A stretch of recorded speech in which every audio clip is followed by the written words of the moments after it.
shirya ku karkada kwarkwatan idan ku domin ku bawa idan ku abinci. Giya ɗaya Multimedia Film Production Company ta shirya domin ta nishaɗantar da ku da daɗin fim mai suna Autar Ƙauye.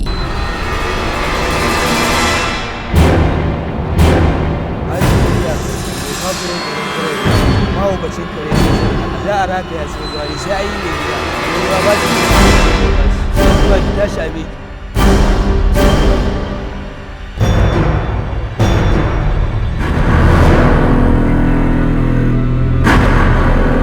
Na ce ka shiga ka je ka kira mun Kubura. Kai wani irin mahaukaci ne?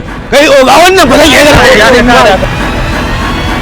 sani mai gari makai shi ina Autar Ƙauye. A cikin wannan fim mai suna Autar Ƙauye da ku ga barkwanci kala-kala da ku nishaɗantu akwai soyayya. Da wannan Autar Ƙauye wata jaruma ce mai shagwaba na da niyyar gaban kakanta, kada Allah ya mata kyau da sura. Kowa na santa a gari, masu kuɗin gari suna santa, mai gari yana santa, talakawan gari suna santa, kai har ma da gayin gari suna santa saboda tsabagen kyan da Allah ya mata. Autar Ƙauye.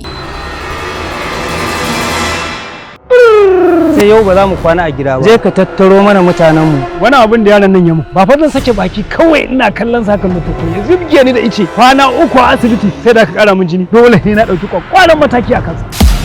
Autar Ƙauye.